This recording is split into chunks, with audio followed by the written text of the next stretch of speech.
teman-teman, oh dari bagus ya suaranya ya.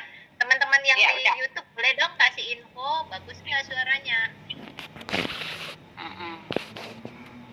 Ya, Bagus teman-teman lah. di live boleh kasih. Ya, tadi aku dengar putus-putus, jadi aku keluar terus dari iPad.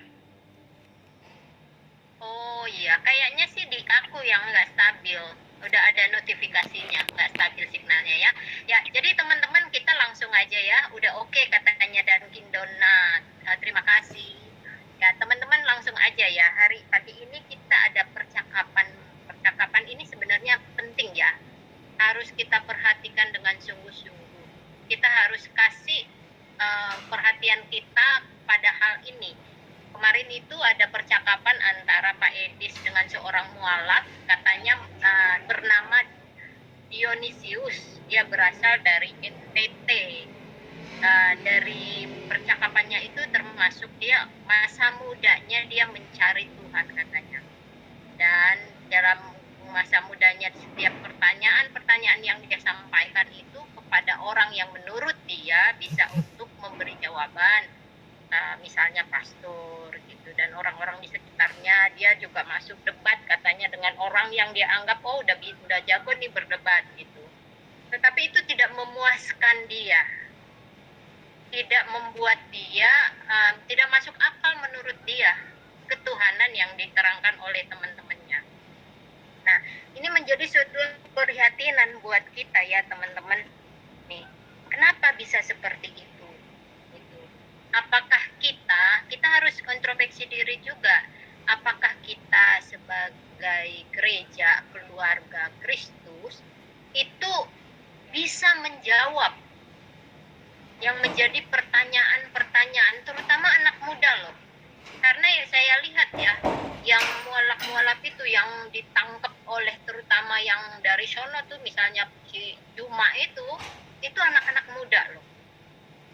Nah, jadi perlu kita memberi perhatian hal seperti ini. Apakah kita tidak cukup bisa menjawab pertanyaan-pertanyaan anak muda ini, atau kita menganggap ketika dia bertanya sebagai angin lalu?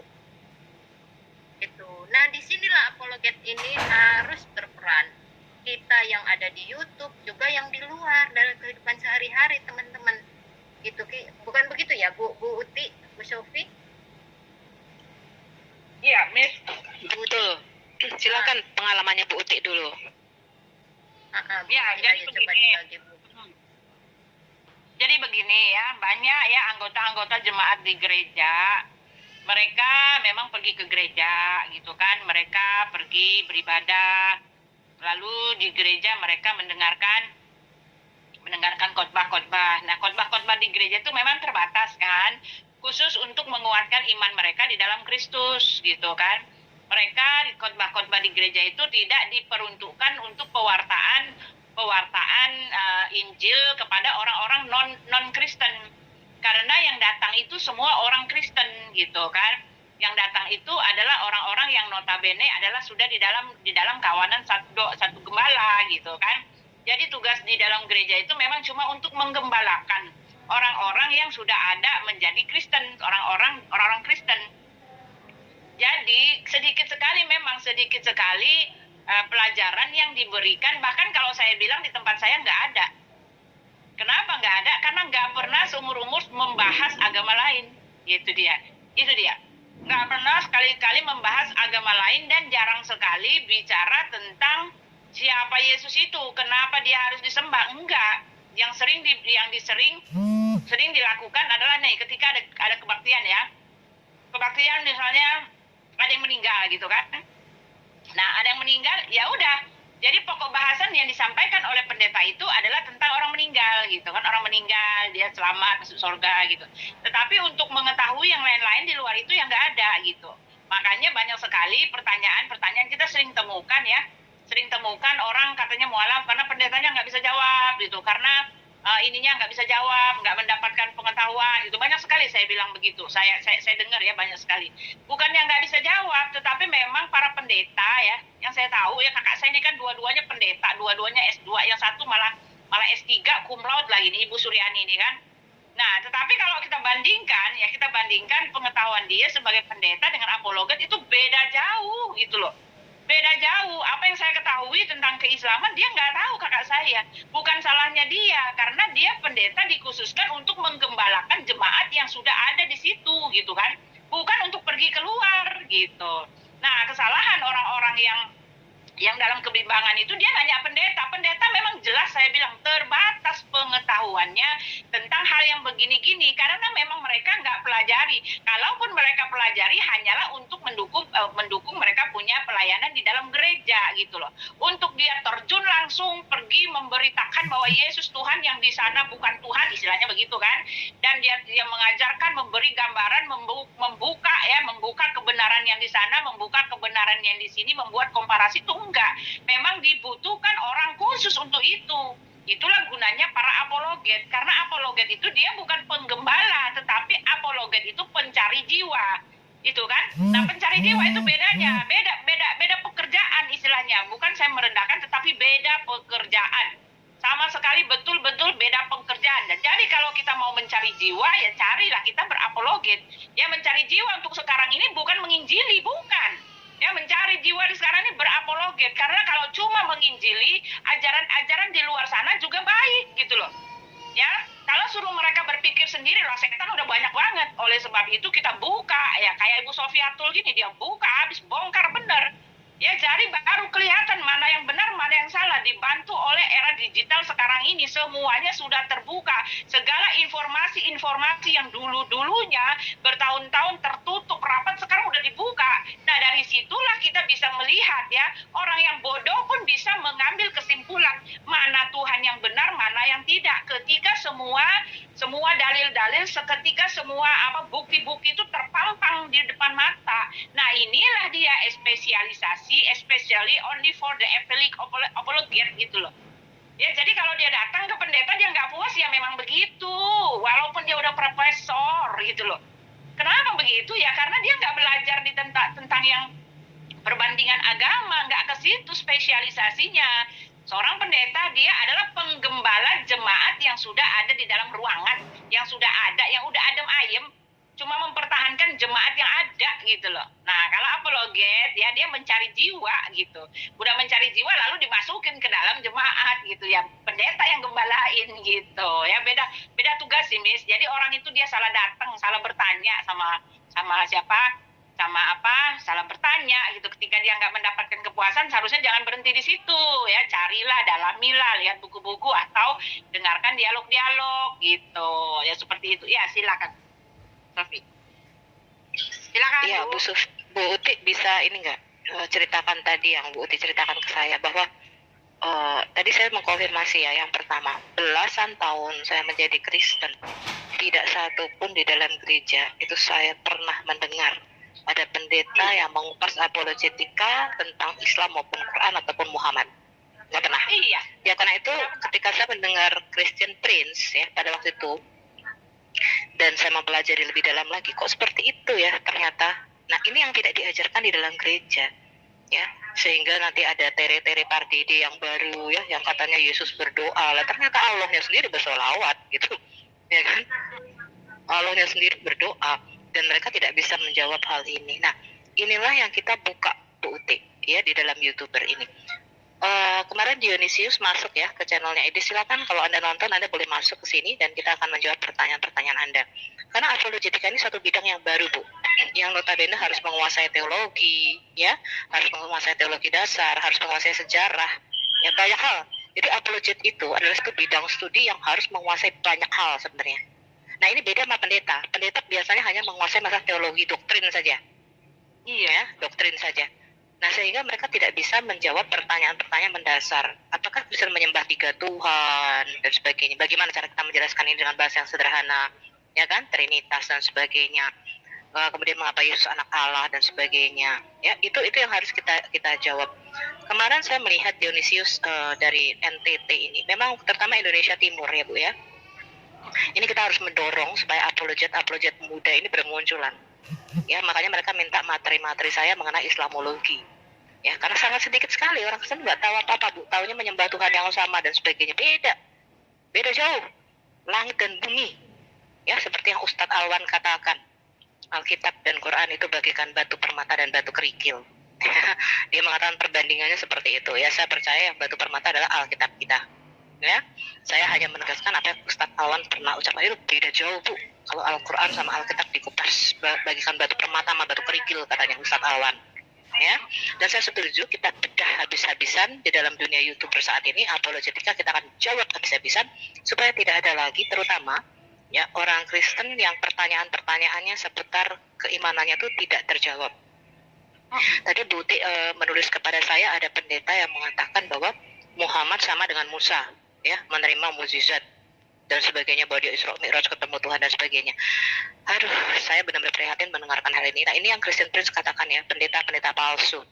Ya, saya tidak tahu apakah dia itu benar-benar mengerti, mendalami, atau dia mengatakan hal itu dari ketidaktahuannya. Ya, Iya, jelas-jelas. Ya, saya klarifikasi. Jadi ini pendeta di dunia antar berantar ya, tapi nyata gitu ya. Saya nggak bisa mendiskreditkan ya, karena saya beberapa kali masuk itu gitu ya. Ya di itu. Tetapi jelas ya, di dalam penjabarannya jelas dia bilang begini di depan saya lagi duduk di depan.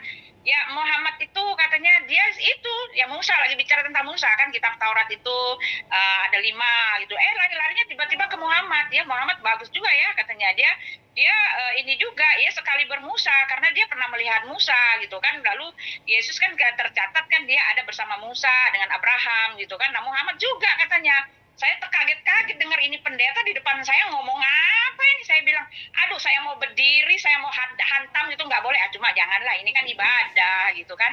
Ini ibadah, masa saya merusak ibadah gitu. Tetapi kan kasihan gitu orang-orang yang mendengar gitu. Itu artinya dia telah membuka jalan supaya Yesus itu ditinggalkan. Itu dia. Jahat banget gitu, istilahnya dia itu udah fatal sebetulnya, sefatal-fatalnya ketika dia mengatakan seperti itu. Dengan kata lain dia mengatakan semua ajaran itu sama gitu, jadi kamu boleh pergi ke sana, boleh pergi ke sini. Dia sudah tidak menggembalakan umatnya untuk diam pada tempatnya dan percaya mengalami Tuhan itu dan mengakui dan punya pengetahuan bahwa Yesuslah satu-satunya yang layak disembah gitu. Saya kayaknya aduh ini orang betul. Minta ampun. Saya mau lawan, cuma ya yang jelek kan saya. Kalau di ibadah kan kalau saya lawan, saya mau ini ya udahlah saya diam aja. Cuma saya bilang aduh kasihan sekali kamu, kasihan gitu. Ya ketika dia sudah mengakui itu, sebetulnya dia yang disesatkan itu jemaatnya, Bu Uti. Iya, dia pun sudah menyangkal, Bu. Dia pun sudah menyangkal ketuhanan Yesus satu-satunya itu. Kalau dia mengatakan seperti itu. Tapi dia tanpa dia tahu gitu. Tanpa dia tahu gitu. Ya. Saya tegaskan sekali lagi ya teman-teman. Sebelum saya mempelajari Islam, ya, saya berpikir dulu perbedaannya adalah di syariat, tata cara beribadah. Ya, tetapi bahwa kita menyembah Tuhan yang sama, caranya beda-beda, ya itu mungkin caranya orang masing-masing lah, ya. Kita nggak usah ngurusi. Setelah saya mengenal Kristus, kemudian saya mempelajari Islam lebih dalam, perbedaannya itu bukan di syariatnya, teman-teman. Ya justru kita menemukan banyak kesamaan. Kalau kita lihat gereja Kristen Ortodoks Syria, sholat juga 7 kali, cara sholatnya mau mirip, doa-doanya juga sama, ya, mengucapkan Al-Fatihah juga dalam bahasa Syria. Perbedaannya itu fundamentalnya, yaitu siapa Tuhan yang kita sembah. Itu bedanya, fundamental banget. Dosa, prinsip dosa dan keselamatan di dalam Islam dan di dalam bedanya jauh antara langit sama bumi. Ya, di dalam Kristen, saya kasih contoh satu ya teman-teman ya. Tuhan kita tidak pernah menciptakan neraka untuk manusia. Dia tidak menginginkan manusia untuk berbuat dosa. Di dalam Islam teman-teman, ya, Muhammad mengatakan kalau kamu tidak berbuat dosa, maka Allah akan membantai kamu, menghabiskan kamu, ya, dan menggantikan kamu dengan umat yang akan berbuat dosa dan terus-menerus minta ampun kepada Allah. Ini udah prinsip dosa dan keselamatan yang berbeda. Jalan keselamatannya berbeda. Quran teman-teman, itu tujuannya satu, menyangkal Injil yang asli. Dia menyangkal Yesus itu Tuhan, dia menyangkal Yesus mati bagi dosa-dosa kita, dan dia menyangkal Yesus bangkit pada hari yang ketiga. Ini fundamental banget. Ya, fundamental banget. Karena di tiga dasar inilah terletak keselamatan kita, terletak Injil yang asli. Nah, ini sayangnya banyak pendeta dan pastor, terutama ya, sama di gereja saya, Bu, saya aja nggak pernah dengar itu, Bu, Muhammad itu siapa, saya nggak pernah tahu loh, Bu. Nggak pernah tahu Quran itu seperti apa, saya nggak pernah tahu. Kenapa? Nggak pernah dibahas. Nggak ada satupun gereja yang pernah membahas agama lain. Ya, yang mereka bahas itu. Iya. Lawang saya kan, saya disuruh ini, saya berkhotbah gitu kan, berkhotbah. Nah ini saya inti khotbah saya tuh agak lain lah. Saya ini malah saya kena itu. nak dikasih tahu. Iya, betul. diperingatkan Tetapi gitu. ya betul. Tetapi kita maklum ya. Saya bicara dengan beberapa hamba-hamba Tuhan ya, dari ketua sinode saya dan juga hamba-hamba Tuhan cukup besar lah ya. Dan mereka mengatakan memang ada tanggung jawab khusus, yaitu mereka kan tanggung jawabnya besar ya kalau terjadi resiko, karena apologet ini kan mengandung resiko, Bu. Anda bayangin ketika kita membaca saja, kemarin Pak Lidara itu hanya membaca dari dialog sebuah buku judulnya Dialog dengan Jin Muslim. Nggak ada menafsirkan, Bu, hanya membaca dari buku yang mereka tulis sendiri. Ngamuk-ngamuk itu si Ucelim masuk. Iya. Jadi apologet ini adalah mengandung resiko, sehingga tidak banyak pendeta atau pastor yang mau melakukannya. Ya, tetapi paling nggak bisa menjawab pertanyaan-pertanyaan dasar seputar kekristenan. Ini yang harus kita harapkan. Loh, bisa dasar mental sinyalnya ya. Nah, ini yang saya meminta peran-peran daripada orang-orang muda. Wah, ini ada Pak YNL dari Timur NTT. Saya dorong Anda ya untuk terus bermunculan bangkit apologet muda. Kalau bisa ribuan, ya. Dan harus tahu tentang apa yang kita percaya, harus terus diperdalam 24 jam kalau perlu ya. Bu Uti nyambung Pak Bom nanti nyambung channelnya siapa lagi, kupas habis Alkitab, kupas habis Quran. Ini udah bukan zamannya ditutupi lagi ya. Itu yang saya mau. Pak YNL mungkin ada komen sedikit. Sudah lihat video yang kemarin Edis buat? Shalom, terima kasih Bu Sofi. Shalom Bu Sofi, Bu Uti, Bu Hadasa. Terpujilah aku di antara wanita hebat ini ya. Ya shalom juga buat teman-teman semua yang di live chat. Tuhan Yesus memberkati rekan-rekan sekalian. Bu Sofi, benar-benar saya sudah melihat kesaksian daripada Dionysius. Rekan-rekan sekalian, mohon lihat dulu video itu sehingga kita bisa menanggapi dengan benar. Saya sudah lihat ketika dikirim sama Bu Sofi, saya langsung lihat video tersebut. Teman-teman, kurang lebih saya memberikan tanggapan. Saya sudah komentar di channelnya Bang Edis. Izinkan saya Bu Sofi, saya mau share screen sebentar ya. Saya ada data untuk saya naikkan. Bentar. Oke ini. Ini analisa saya Bu Sofi sama rekan-rekan ya. Dari kesaksian saudara Dionysius ada beberapa kejanggalan dan perlu saya tanggapi. Screen saya muncul Bu ya? Ya, muncul. Ya, yang pertama, dari bahasa dan cara bicara atau logatnya, saya sudah kurang lebih 12 tahun di tanah rantau lah, di tanah Jawa. Nah, kalau orang NTT, apapun dia, kalau dia lahir besar di NTT, dia keluar ke Jawa, kalau logatnya seperti Dionysius, saya nggak percaya dia orang NTT.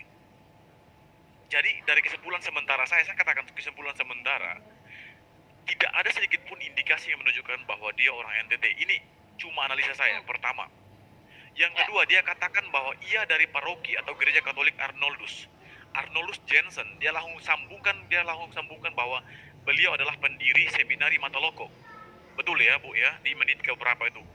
Saya lihat videonya itu. Di videonya Pak Edis di menit-menit awal ya, menit-menit kelima, keenam, ya kelima. Ketika ditanya tentang paroki dari mana dia. Nah, yang berikut saya melihat lagi, saya mengkanter, saya mencoba mencari ya rekan-rekan ya. Jadi yang dia katakan itu ternyata salah. Saya lanjutkan sebentar. Ya, dia katakan bahwa pendiri paroki seminari itu adalah Arnoldus Jensen ya.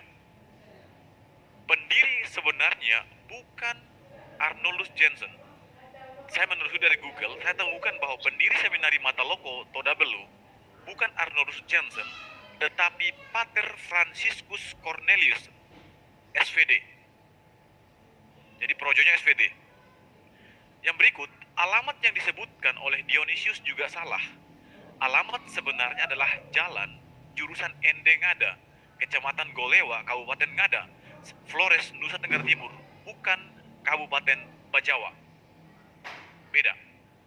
Nama seminarinya adalah Seminari Santo Yohanes Bergsmans, Todabelu, Mataloko, diresmikan pada tanggal 15 September 1929. Jadi kesaksiannya berbanding terbalik dengan realita yang saya coba mencari. Jika ada teman-teman saya orang NTT yang tahu terkait dengan hal ini, mohon kita dikonfirmasi. Ini cuma penelusuran saya. Bukan, saya tidak katakan bahwa ini valid, tetapi saya melihat daripada apa yang dia saksikan, saya mencoba mencari secepatnya sehingga saya bisa memberikan counter. Saya tidak asal berbicara, tapi saya memberikan counter bahwa ini sebenarnya. Demikian, Bu. Jadi untuk sementara saya melihat seperti itu, rekan-rekan Bu Sofi, Bu Uti, dan juga Bu Hadasa. Nah, seperti Ya, itu. saya mau tambahkan ya. Ya, Mau silakan. tambahkan ya. Terima kasih, Pak. Ya, Ibu Miss Hadasa mau tambahin?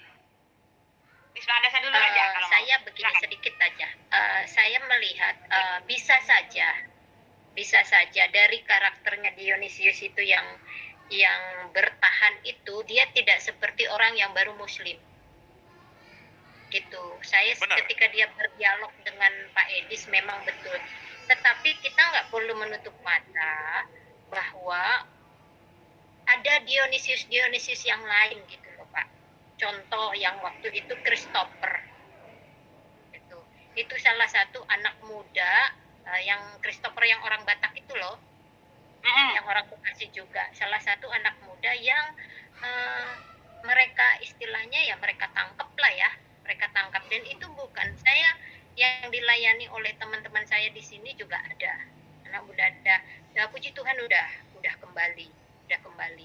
Nah, yang seperti ini bukan satu dua kita dengar, ada beberapa orang lagi yang kita dengar. Di YouTube ini juga ada yang Ya, domba-domba yang tersesat nih Pak YNL harus dikembalikan. iya, gitu. Jadi walaupun misalnya Dionysius Amin. ini adalah tokoh yang apa sih istilahnya, dia sebenarnya bukan sesungguhnya adalah orang yang menyamar atau gimana lah pokoknya, tetapi itu harus kita perhatikan. Jangan kita enak-enak aja gitu loh. Jangan enak-enak aja merasa everything okay gitu. Jangan. Everything is okay lah, nggak apa-apa, saya percaya. Ini saya kuat imannya gitu. Ngomongnya seperti itu, tetapi ternyata belakangan udah disambar si iblis. Kan begitu membuat kita. Kalau kita nggak aware sejak sekarang, ya kita siap-siaplah menangis nantinya gitu. Yang sedih lagi Tuhan kita lebih sedih lagi gitu ya. Itu menurut saya sih yang dicoba disampaikan oleh Bapak Nelson ini ya perlu juga kita perhatikan gitu. Bisa aja itulah cara-cara mereka juga mungkin untuk mengambil apa sih, propaganda gitulah ya, cara mereka propaganda. Iya. Ya, lanjut. Silakan Pak. Ya, saya mau tambahkan. Saya mau tambahkan dulu. Silakan. Oh ya, gini ya. Jadi begini ya, fenomena orang-orang yang mualaf itu ya hanya satu saya bilang hanya satu atau dua atau salah tiga ya. Penyebabnya adalah karena pengaruh atau karena dia ingin mengejar sesuatu target di situ. Lalu yang kedua karena apa ya? Karena di hatinya sudah tertutup gitu. Dan yang ketiga karena ketidaktahuannya. Mereka sama sekali tidak punya pengetahuan yang cukup mengenai ajaran, mengenai doktrin mereka di ajaran yang lama, di dalam kekristenan. Kalau semua orang Kristen tahu bahwa tidak ada keselamatan di luar Yesus dan tidak ada jaminan apa-apa di luar Yesus, walaupun mereka dikasih duit semiliar, ini contohnya saya nih ya, waktu masih muda-muda aja saya udah tahu bahwa di luar Yesus tidak ada keselamatan, dan saya sudah tahu doktrin mereka. Mereka tidaklah menyembah Tuhan seperti saya, Tuhan yang benar gitu loh. Jadi ketika ada tawaran, ini waktu muda-muda nih ya, saya bongkar aja. Ada orang yang ganteng gitu kan, udah kaya, udah ganteng. Saya pikir dia Kristen, ternyata dia bukan, dia orang Chinese gitu kan. Tetapi kalau dilihat semuanya menjanjikan gitu kan. Lalu dia menyuruh saya untuk ikut dia. Kalau ikut dia jadilah saya istrinya. Tetapi dengan berat hati, walaupun hati saya berat, tetapi saya melihat ke depan. Bagaimana nanti kalau saya mati, tiba-tiba saya mati, saya harus menghadapi penghakiman Allah, kekal di neraka, hanya karena mau ngikutin laki-laki yang satu ini. Sorry gogeng, saya bilang bye-bye, ciao gitu. Saya bisa mengatakan itu karena saya tahu gitu loh. Saya akan ke neraka, semua orang akan ke neraka, dan nasib saya ke depan saya nggak tahu apakah saya langsung mati atau akan dikasih umur panjang, tetapi saya sudah kehilangan kasih karunia itu, saya sudah kehilangan hak waris kerajaan Allah itu. Ya teman-teman, saya mau kasih tahu ya, bukti sudah membuktikan ya, fakta sudah ada di depan mata bahwa tidak ada keselamatan di luar Yesus, itu dia. Ya, dan saya nggak mau sebut ya, dan ajaran di sebelah kita yang menentang Yesus adalah Tuhan itu kan sudah jelas dikatakan, dialah antikristus itu ya, dialah penyebar injil yang lain, bahkan sudah dikasih tahu gitu.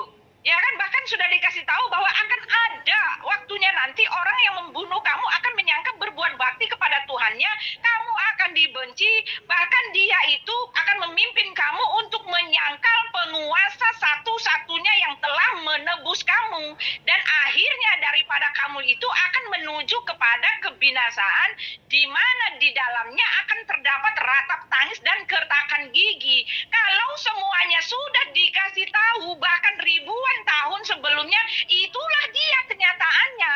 Ya, kalau saya udah dikasih tahu sama ini DLAJR gitu kan, nanti itu jangan lewat jalan Cikarang gitu, karena Cikarang itu sekarang lagi macet. Ya saya nggak pergi ke sana karena memang di sana terjadi kecelakaan, memang lagi macet, dan yang menginformasikan itu adalah orang yang berwenang yang tahu.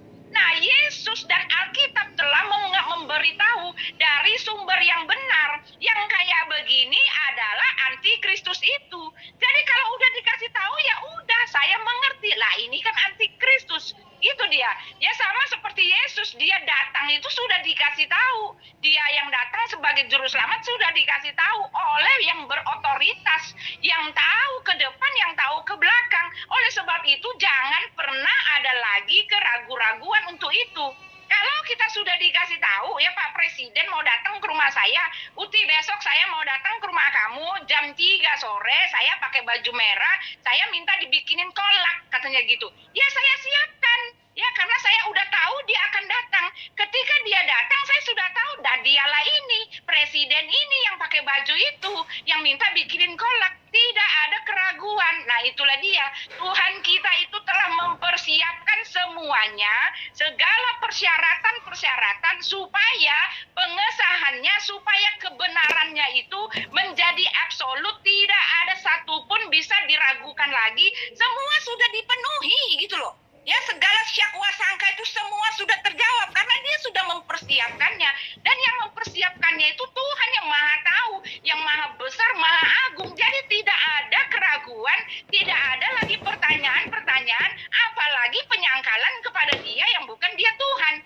karena semua persyaratan itu sudah dipenuhi. Persyaratan untuk menunjukkan bukti bahwa Dia adalah Tuhan sudah dipenuhi. Nah itu saya udah ngerti itu, makanya saya bilang bye-bye ciao gitu. Itu karena kita udah tahu. Makanya orang Muslim itu dia pasti karena tidak tahu doktrinnya sendiri, dia nggak tahu gitu. Ya, itu aja. Aku tambah sebentar Bang YNL, sebelum aku masuk nih, soalnya aku mau ketemu orang sebentar.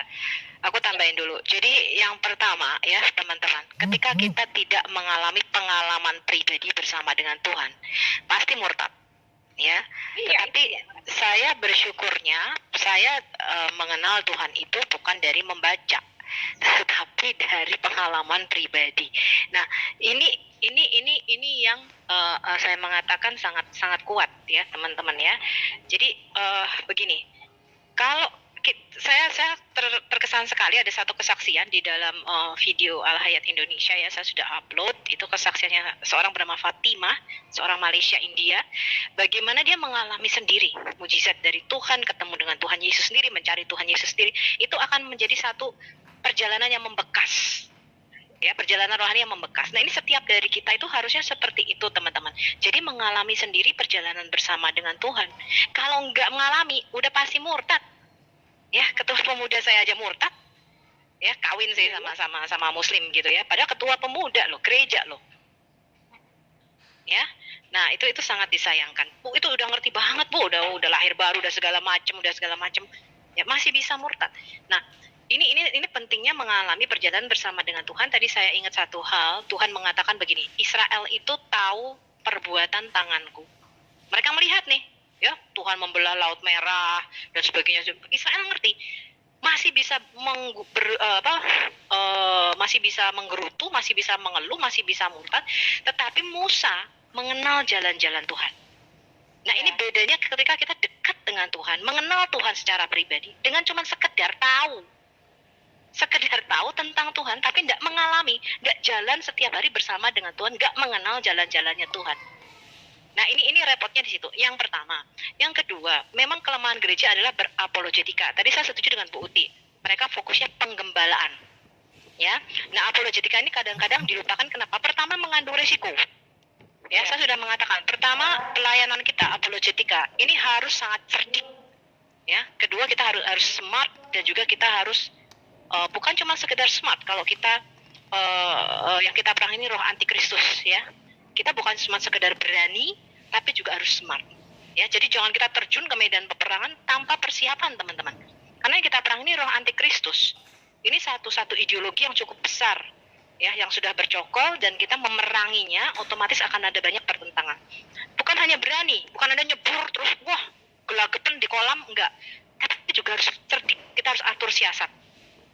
Ya, karena kita perang ini satu kekuatan. Ya, satu kekuatan. Anda lihat sendiri ketika terjadi resiko dengan apologet, gereja akan cuci tangan. Ya, jadi jangan berharap kita ini disupport oleh gereja.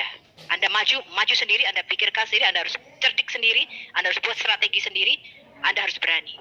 Ya, nah jangan harap kita seperti apologet Muslim, teman-teman, didanai, dibiayai, ada apa-apa disupport. Ya, PGI sendiri cuci tangan kok, ya, dengan apologet Kristen. Jadi kita harus smart. Yang kedua itu, ya, jadi tadi saya juga setuju dengan Bang YNL, ya, mungkin Dionysius apa orang NTT kita juga nggak ngerti, begitu ya Bang YNL, ya. Tapi kan abang yang orang NTT, jadi abang yang tahu, ya, kita boleh nanti kalau ada Dionysius silakan masuk. Terutama mualaf, kita akan menjawab pertanyaan-pertanyaan mereka seputar kekristenan dan seputar Islam. Itu Bu, mungkin saya harus ketemu orang sebentar ya, Bu Uti sama Miss Desa ambil alih ya. Ya, tadi Pak YNL mau bicara, lanjut Pak. Silakan, ada yang mau bicara, silakan. Ya. Oke, Ya. ada juga Bang Kanuru, Pak King David sama Pak sang penggugat, ya. Ya. Saya cuma Ya, tadi menyampaikan Pak ini. YNL mau bicara, lanjut Pak. Iya. Saya orang NTT. Untuk pertanyaan receh seperti yang dia ungkapkan, saya pikir dia tidak akan tinggalkan imannya. Tetapi dari apa yang dia sampaikan, dia hanya ditanya salib dan segala macam. Ini menunjukkan bahwa dia sangat-sangat jauh daripada kekristenan. Dia hanya Kristen abal-abal saja, Kristen yang malas ke gereja. Mungkin sama seperti saya, ya. Mungkin sama seperti orang-orang Kristen KTP yang lain. Saya dari kampung sekali. Saya mendapatkan asupan rohani dari penatua-penatua saya yang tidak memiliki pendidikan